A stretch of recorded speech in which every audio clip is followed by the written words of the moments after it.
What is good, guys? Welcome back to another video, and in today's video, guys, we're going to be discussing the tournament mode in Dragon Ball Sparking Zero. This is from what it seems like to be the bread and butter of Dragon Ball Sparking Zero, so it's going to have our ranked gameplay, our tournament mode, and our offline modes. And of course, the game is not out, so we don't know all of the information, but the amount of customization that we have with the tournament modes will pretty much be the heart and soul of this game, all along with the if scenarios. So for our Dragon Ball Sparking Zero ranked matches, it's going to be what you would expect. We're going to be able to select between a single match and a DP match, and I will definitely explain what destruction battles are. And if we want to have the ability to increase our rank points, we're definitely going to have to play against people for a higher skill level, right? So that is also an option. But the real mystery is, what on earth is DP battles? And let me explain. So DP battles mean destruction points, and this is basically a mode where you form your own team. But there is a catch. You can make certain team compositions, but under certain limitations. Based on your settings at the beginning that you set in the match, using Tenkaichi 3 as an example, say you set the match to a max of 10 DP points, and then you pick base Goku and base Vegeta, which are both worth 5 DP points. And then say your opponent picks SS4 Gogeta, he is worth max 10 points. Now, if you're running 15 DP point battles or 20 DP point battles, then you can pick anybody else that you want. But within these limitations, he's the only one you can run. Which, when I was younger, I just cranked it up all the way to 20 anyway, because I wanted to see the really sick 5-team battles. So I did not care. Now, on paper, the DP battles did seem like it was a fair system, but it really wasn't. Usually the DP points were a measure of how strong that these characters was according to the Dragon Ball canon,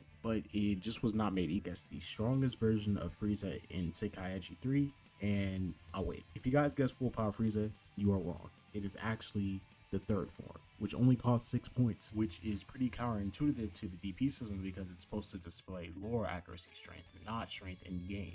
But luckily, we are in the modern era where we get balance patches and patch notes pretty much all the time. My only worry with the system is that, of course, we're going to see possibly the same 5 characters every single game, especially in ranked matches, because, you know, you want to win.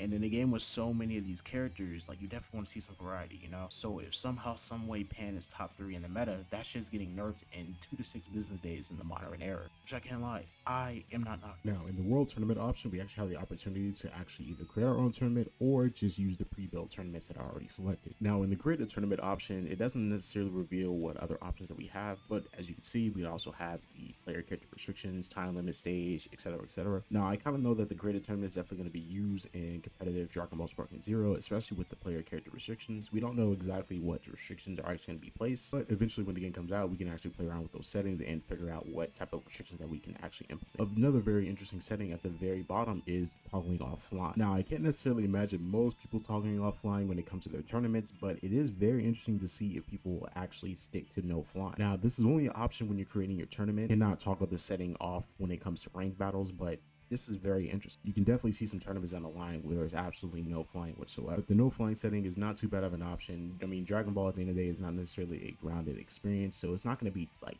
crazy. It's not just going to be on the ground, you know what I mean? Now, when it comes to the world tournament option, we obviously have the time limit set. We also have our character restriction set as well, and as well as the single battle or the DP battles. When it comes to our world tournament battles, we can also stick to the traditional settings of knocking the opponent out of balance, or we could just fight the original way and just drain their health. Now, moving along to the cell games, oddly enough, the character restriction is off when it comes to that, as well as the time limit still being 180 seconds, single battle or DP battle, any character selection customization on, and the interesting rule of HP recovery after the match only being 20%, as well as flying toggled on. But cell games in the original story was pretty much a no holds barred anyway, so flying does make sense, as well as any character in the game. Now, once again, when it comes to character restriction, is it going to be applied to DP battles, or is it going to be applied to just single battles, or is it just everything? More than likely, it might balance towards DP battles, because that's going to be a little harder to balance when it comes to that system. We don't know exactly what they're going to do with the balancing of that. Are they going to go with raw accuracy, or they're going to go with just straight up, you know, how strong are these characters in the game? It's going to be really interesting to see, because we might see the most broken comps or just the most broken character in the entire game just rule the meta for like first couple weeks at least. There are some tournament of power rules that we can actually kind of guess and see what they might implement in the game, at least when we actually be able to get our hands on it. In a tournament of power, there's not necessarily any healing, so I guess this means that we can guess that we can set the HP recovery to its absolute minimum, or there might not be any HP recovery, or there might just be max HP recovery. We have no idea. Similar to the World Tournament, we just have to knock our opponent out of the ring, or in the settings we can just turn that off. We are allowed to jump extremely high, but of course there is no flying as well as a very interesting rule about character fusions. Now this could very well affect the character restriction settings also from the other tournaments, but this is also very interesting. This might not even be possible to implement in the tournament settings, but I thought it'd be interesting to mention. Now you might not actually be able to implement that rule. Now as regards to the Yamcha Games, we didn't get to see the rules unfortunately, but the rules should still be randomized characters. All I know is that the Sparking Zero competitive scene is going to be absolutely insane. The amount of rules and customizations that we have to these tournaments, we can actually dictate the way that we want to see these matches play out. If there's one thing that I am worried about with the tournament mode is the balance of DP, but nowadays we actually have balance patches and stuff like that, so I'm not necessarily worried about it. And this game is going to have a very long life cycle, and the community support for this game is going to be top notch with the if scenarios and the tournament settings. And yeah, that is all I have for you guys today. Don't forget to follow me on Twitter for more updates. You guys have a good one, be safe out there, and I will catch you guys in the next one. Peace.